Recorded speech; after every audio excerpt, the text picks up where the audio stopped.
thank you for joining us. How are you and the family doing during this quarantine? Absolutely, yeah, we're doing pretty well overall. The kids definitely are ready to be able to get out and do more stuff. But I work from home, so anyways, even when we're not in quarantine, so that aspect hasn't changed. But we're definitely ready to be able to go out again. Yeah. I think a lot of folks are starting to really feel that itch. The protests around the country certainly show that tension is building elsewhere. So I'm glad to hear things are all good with you. How long have you been chaplain for Texas YRs, and what is your role as chaplain for Texas YRs? Been chaplain in Texas Wires. Man, it was just I think it was just before December when I think maybe it was around end of November. I think is whenever I actually stepped in. As that role is I kind of I do all the invocations and things like that, and I'm also get to be kind of a voice of spiritual care and stuff like that for the YRs. Nice, yeah, and I know you've been there to give the invocation at our quarterly meeting. Hayden, for some reason, I don't know how he could have forgotten you. For shame, that chairman. I tell you, sometimes we got to keep an eye on him. Uh, but that's great. And you had reached out to me and you said, hey, with the podcast, we're reaching a lot of young Republicans or Republicans in general. And you were kind of concerned about self-care and how people are dealing with, just the mental aspect of this quarantine. So, what are your general thoughts on that? And what do you think folks could be doing right now to help take care of that? Yeah, I know that during any time where there's any kind of crisis, it's very easy to go down a hole, really. I mean, with lack of a better term, and specifically because right now so many, especially young Republicans, a lot of us are young professionals and maybe don't have other people who are with us or whatever, and so we're alone a lot, and that can. If you don't have a plan in place for self-care in a time like this, it can cause a lot of things, depression. It can cause, they say the suicide rate is up. And so I think that it'd be great for us to be able to know really how to care for ourselves in a time like this because it's so unique. Yeah. So what are some specific things that you have done for you and your family in this regard? Yeah, absolutely. So I've got kind of a general 7 things that we've kind of done. And one of the biggest things I think that for me personally, because my personality, I'm a pretty driven go-getter type person. I like to do things. My wife will tell you that I like to do all the things. That's just me. But a big thing right now is not exhausting yourself, right? Right now we see a lot of different courses and stuff like that all coming out that are, self-improvement. I'm personally in the tech world. And so there's a lot of new languages or languages that you can learn and stuff like that for coding. And so I'm big on, again, do all the things. And so just not exhausting yourself with trying to do these things because, this is what I should do because I have all this extra time on my hands. If it's something like stop and do something you actually enjoy and not just something you should do is probably the biggest thing that I have. And also just having a routine in general. It's something else we've done. For me personally, my routine, I'm a morning guy, and so I get up about 6 a.m. How dare you? How dare you, sir? That's what my wife said right after we got married, and she found that out. So. But I get up about 6 a.m. and spend time. I read my Bible and kind of just spend time by myself. I'll also exercise, not nearly as much as I should. I tell people I work out, but really that's every once in a while, but just actually having that routine and something that you can kind of look to every day is like, hey, I got this done. Ironically, the next thing is get active. So even on days where I don't work out, I always try to get outside and, take a walk, do something to get your heart rate up a little bit. So you're not just sitting watching Netflix all day and, allowing your mind to wander. Right. I'm all for binging shows, but definitely get out there and get active. Yeah, I'm real bad about that. I think I need to start walking to get the mail. I got one of these neighborhoods where the mailbox is far away, so maybe just a walk to the mailbox and back wouldn't hurt me, right? Yeah, there you go. my kids actually, with my daughter, I have a 4-year-old daughter and then a 1.5-year-old son. And for them, that was something that my daughter, from when she was real little, we started doing as a family. And like, hey, we're gonna go check the mail, and it became a big thing. And so that guarantees I'll get out every day, because if I even remotely mention outside, my son now, who's 1.5, starts screaming the word mail. So There you go. Well, so you got a few more recommendations for people, don't you? yeah, absolutely. So a big thing too, especially for us as young people, is honestly have boundaries with social media and with media in general. Definitely don't bury your head in the sand. You know, some people say that and they're meaning like, oh, I'm going to shut out all social media. I'm going to shut out the news. I'm going to shut out everything because I don't need that negativity. I mean, if you do that, then you're kind of, you're going to miss a lot of things. Yeah. So don't bury your head in the sand, but also don't let that be the only thing that you're taking in every day. Because if all you're taking in is the junk that's put out by stuff, you're only reading how many people have died, and you're reading how many people are sick, and how, everything, you have one person who's on there saying, oh, everything is just fine. And you have the other person on there who's, oh, everything is terrible. And, everything's going to hell in a handbasket kind of thing. So, have boundaries to those things. Don't bury your head in the sand, but focus. And this is kind of my next point, is focus on the positive. Take a minute, like something I try to do every day, because there's all the junk out there. And I try to take at least 1 minute every day, like before bed or when I first get up, and I try to think of just a few good things that have happened in my day, and that could be something as simple as, hey, when my son came up and gave me this big old hug, to something, I got I got a bonus on my check or something like that. But just thinking of something positive, because a positive outcome is never going to come from a bunch of negative thoughts. For sure. And so that's a big thing for me too. And also on that point, take the time to encourage someone else. If you are on social media and you notice somebody, you like something about somebody, like they, got a haircut. Oh, well, I guess you can't do that right now, but, hey, look, Commissioner Bush got a haircut from his wife and he looks just fine. Okay. There you go. My wife is wanting to do mine, so that'll happen soon. But oh my gosh, yeah, there's a lot of YouTube haircut views going on right now. That's a prime viewership. Yeah, absolutely. But to that point, just if you notice something good about somebody, tell them. Because realistically, I mean, I think everybody would agree. When you do compliment somebody, most of the time it makes you feel really good too, right? Because you're, again, focusing on the positive. It may not be for yourself, but it's for somebody else. And so yeah, those are kind of my big ones that I laid out there. Excellent. Well, hopefully people can start to follow even just a few of those to turn their day around. I definitely like the idea of starting out your day thinking of a few positive things that, have happened or possibly that could happen through the day.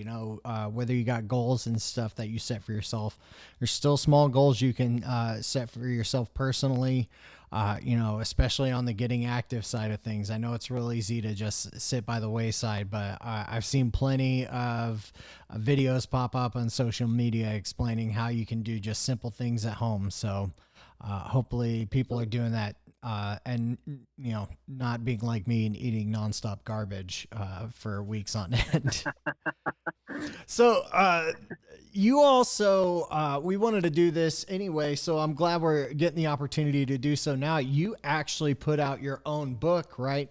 I did. So Congressman Crenshaw, you're not the only Texas young Republican who can put out some literature for the folks. Tell us about this book you've got. Yeah, so my book is Handbook to High School Christianity. So obviously it's geared towards high school students. I actually came to faith right before my freshman year of high school, and which was a huge impact for me. My background was not a great one. I had a lot of trauma as a child and stuff like that. And so right before my freshman year of high school, I actually came to faith and really just kind of jumped all in. I tend to be an all or nothing kind of guy. And I was no different with my faith. I jumped right in, and I really, though, as a high school student, they get told no all the time, right? Like, no, don't jump off that thing. At least that was me, But and it's no different, really, with a lot of books geared towards Christian teens, right? It's all about, don't do this, don't do that, don't don't drink, don't smoke, don't chew, or go with girls that do, is what, they said in my little town out in West Texas. Um, We gotta start putting a collection together at Texas YRs. Yeah. And so, really though, what I was like, is I'm like, okay, great. Like, I understand, don't do all this stuff, but what do I do? Like, if I'm not doing all this, like, what do I spend my time doing? Because I didn't come from this background that it was all about what to do. And I want to know, how do I be a Christian? Not just how do I not be bad, Yeah. How do I not stress out my youth pastor? Like, that's, But so I decided, I didn't find much out there whenever I was a student, and I kind of just had to figure it out. And and so that's kind of what I did. I just, one step at a time. I had some people who came around me in my life who were able to kind of speak into that and really help out. And so I decided, once I was on this side of high school, by a few years, I decided to just kind of write down a lot of the things that I learned and the things that helped me stay on the path that I'm on, and wanted to be able to encourage some other people with it. Yeah, it has been a great deal more time than you since I have been in high school. So I don't know what more I have to relate other than what I went through, and I certainly understand that.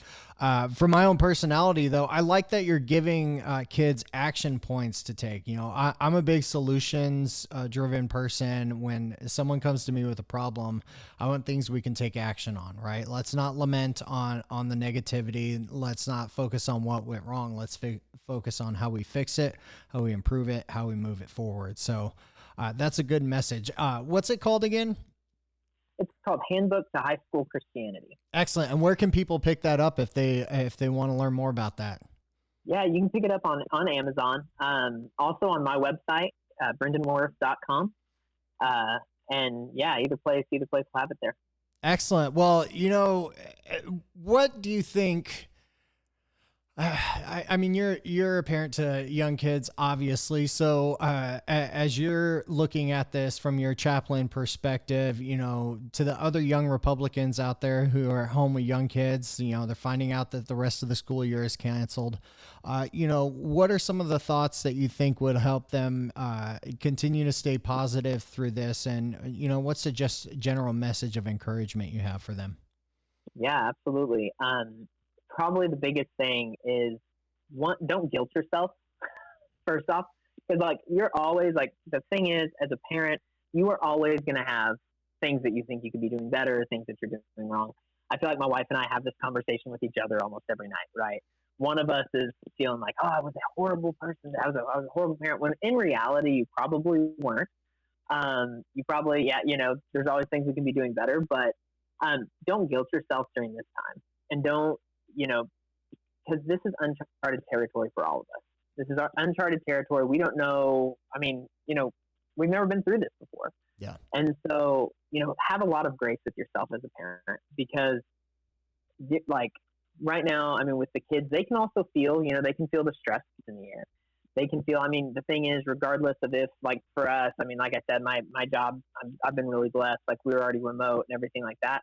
But even if nothing's changed for you specifically, there's still just in the air right now, right? There's a lot of heaviness. There's a lot of stuff going on, and kids pick up on that, and they can feel that. And sometimes they get kind of stressed out because, it's crazy. You can do everything right, and still your kid could go kind of nuts. I mean, at times. Yeah. And so that would be the biggest thing, is just don't guilt yourself during this time, I think. Yeah, I mean, they're little bundles of energy, and they recharge faster than we do. So, it's 100%. it's understandable. They've got smaller batteries. That's how it works, right? It takes less time to fill the tank up, so they can just go, and they burn fast. Absolutely. So, you're not getting much in on the binge of things. You're starting to learn some coding. Anything else you're doing to kind of pass the time right now, and have any of the cultural trends managed to catch you? One of the when you say cultural trends, what exactly? Come on, Tiger King, man. Oh man, 100%. Okay. My wife is from Oklahoma, so she got to Texas as quick as she could. She always wanted to be a Texan, and so. Here she is. Yeah, you blessed her a little bit. Yes. As best you could. Yeah. Oh, And so she actually started watching that. I wasn't here for some reason, or I was having meetings. I think I was having meetings. She started watching that, and so then she got me on it, and now she's like, I don't feel represented by Tiger King. And I was like, well, that's a good thing. yeah, yeah. I hope that means that it's not a reflection of her and her Oklahoma roots. Yeah. I Yeah. mean, I held off for a few days, but then yeah, of course, I started watching. I was hooked, and I knew about Joe Exotic from before from the presidential run, just because I follow all the interesting candidates out there, including Vermin Supreme, who randomly decided to tweet me a few months ago, and I got into a Twitter discussion with a presidential candidate.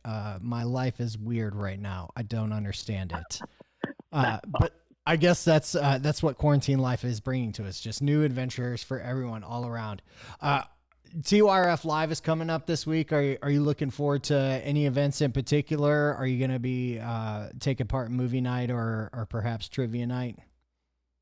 I definitely want to do both of those. To tell you the truth, I also am the chair of the Williamson County Club, Okay. and so we're doing a lot to try to make sure that we're doing our part in promoting that to our members too, because I think it's really fun being able to do stuff together as an organization, even while we're all on quarantine. So Yeah, you may be able to lure me away from Dustin in the Austin chapter. If we're under quarantine much longer, I don't think I'll be able to claim my Austin status. I'm going to have to officially become a Williamson County YR. come on, man.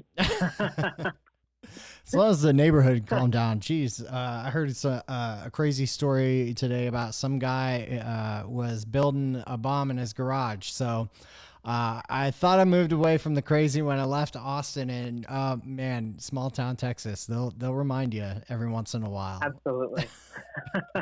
Absolutely. I grew up in small town Texas, and so, man. But Yeah. it brings up a valid concern. Like right now, as we look at this, and we're having these discussions with elected officials about the safety concerns, right? There are apparently some individuals with ulterior motives who have free time on their hands right now. So I wonder what kind of public safety concerns this begins to raise as they look at some of the violent outbreaks that have happened recently. I mean, the officers in San Marcos, it seems like we're starting to reach an interesting tension point among people. Is that what kind of spurred you to want to have this conversation? Is that you're kind of feeling it as well? It really is, yeah. So my stepdad is actually an officer out in West Texas, and my brother isn't an officer, but he does a lot of security stuff out there. And just hearing the stories of what's going on, and that's one of the reasons I do. I feel like self care is so important, making sure that that we're taking care of it. We're taking care of ourselves, but also if you have a neighbor or somebody like that who you haven't heard from in a few days, like just reaching out, checking on them, because it can. I mean, just even somebody saying, "Hey, like, hey, how you doing with all this? Everything going okay?" I've had a few people reach out to me, and it really means a lot. And you never know what you could be stopping. There could be some guy with, like you said, who's got these motives, who then he remembers, hey, there are like actually kind people in the world and people who care about me, so I should, not do this horrible thing. Yeah, and not to continue to pour on with some of the negative stories that we're hearing, but obviously the oil market today took a record dive. What is your counsel to people who are looking at these economic struggles, whether it's from the quarantine and the shelter in place orders that have put in place, or the oil market? What we're going to see happen, obviously in West Texas, where your father is. That industry is going to be heavily constricted as we move through this economy. But back to my original point, what is your message to people who are looking at that financial strife, and how do you kind of counsel them through that? And it's so tough. So Midland, Odessa is actually the area I'm from. So right smack dab in the middle of the Permian Basin. And I have a lot of friends who are dealing right in that situation. And I mean, one of the big things I would say is, don't do anything drastic first off, to where we see people who something like this happens and they take an extreme actions that can't be reversed.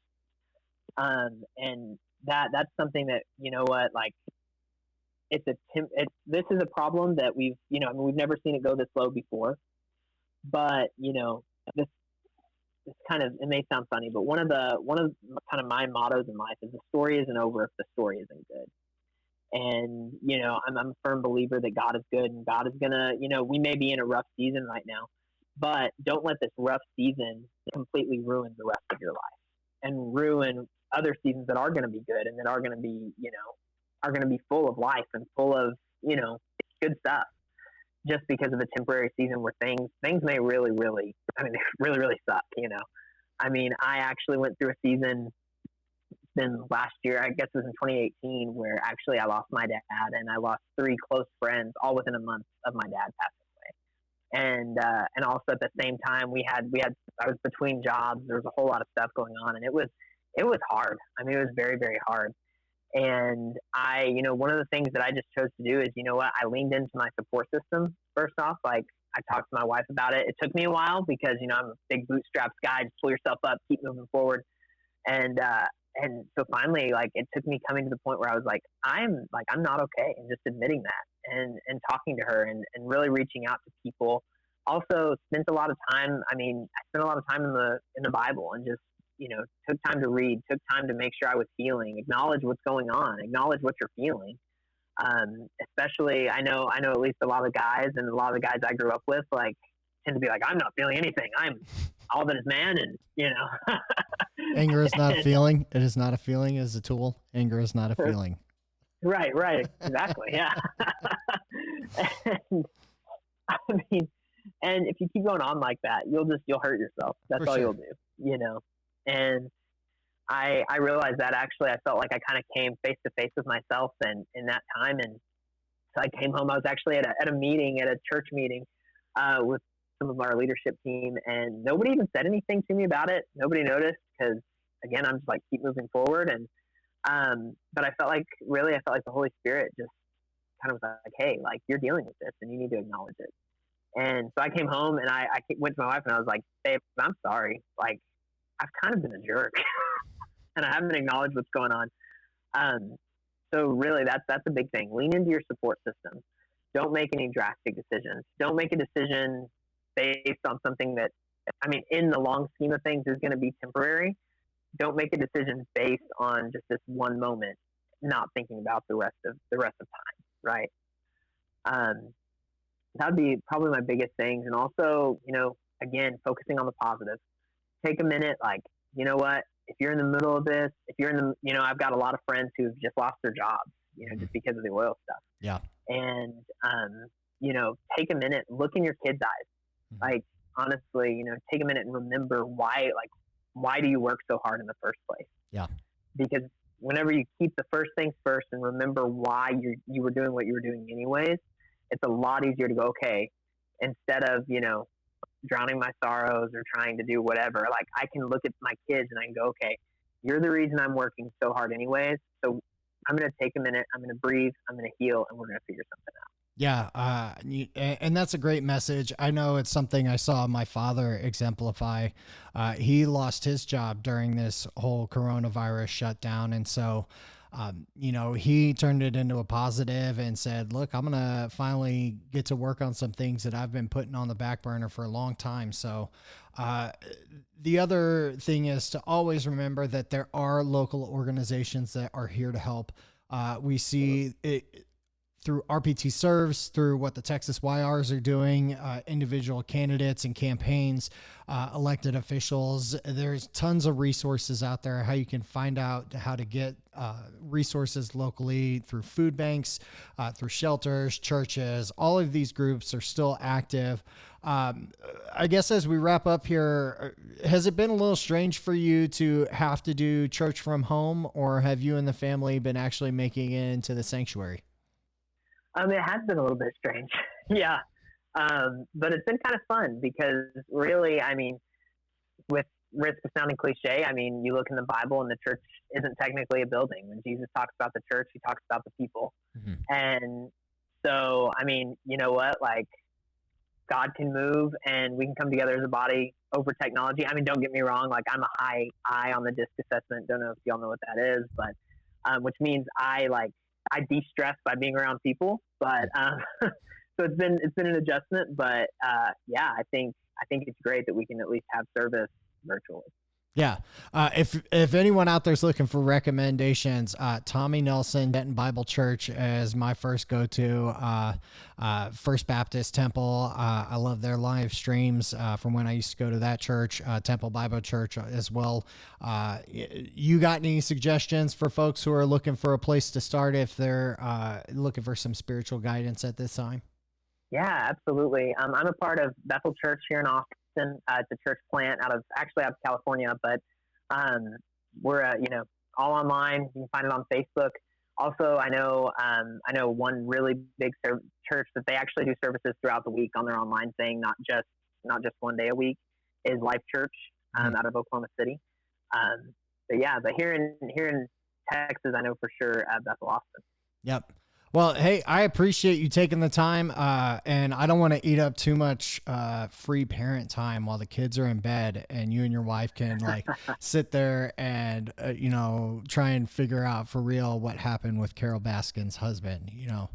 That maybe why ours can solve that mystery during one of these live events this week. Absolutely. Well, I appreciate it. One more time, the name of the book and where people can pick it up. Yeah, Handbook to High School Christianity. And you can pick it up on Amazon or BrendonWorth.com. Excellent. Thank you so much, Brandon. I appreciate it. Thank you, Jordan.